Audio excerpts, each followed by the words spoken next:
The day my parents learned the villa was off limits forever. When my grandparents died in a car crash, grief swallowed me whole. They had been the only family members who ever treated me like I mattered. But then their will was read and the room went silent. The $26 million Mediterranean villa? It was mine. Not ours. Not family property. Mine.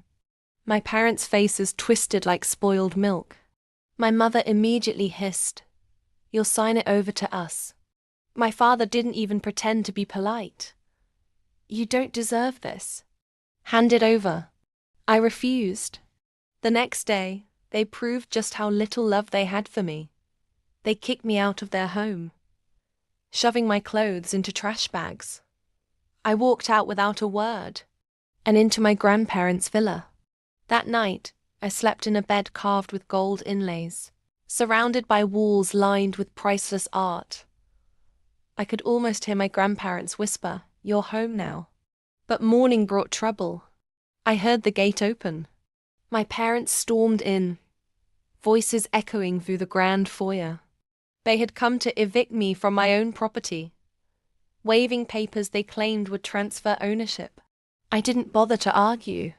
Instead, I stood silently in the living room, with him.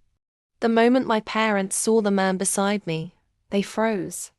Tall, sharp suit, a face they recognized instantly, because this was Julian Cross, one of Europe's most feared and influential real estate attorneys.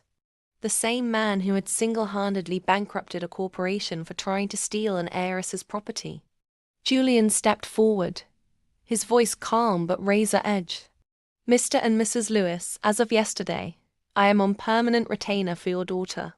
Any attempt to harass, trespass, or defraud her will result in immediate legal action. You have no claim to this property. None. And the documents you're holding?" He smirked. "Fraudulent. Which is a felony." My parents stammered something about family rights and misunderstandings. Julian didn't blink. "Leave. Now, or the police will escort you out. And be warned, every conversation from this point forward will be recorded." They backed away, faces pale, the fight gone from their eyes. They knew they couldn't win, not against him. Not with me holding every legal card. When the front doors closed behind them, Julian turned to me. "You were right," he said. "They never loved you. But they'll never touch what's yours." That villa wasn't just my inheritance, it was my fortress. And with Julian at my side, my parents knew they couldn't bully me anymore. Sometimes, revenge isn't about screaming or fighting. Sometimes, it's about standing in the home they wanted to steal, next to the one person who can make their worst fears legally uncheckable. If you loved this tale of power, betrayal, and ultimate justice, subscribe to my channel right now, because the next story I'm dropping makes this one look like a warm-up. You won't want to miss it.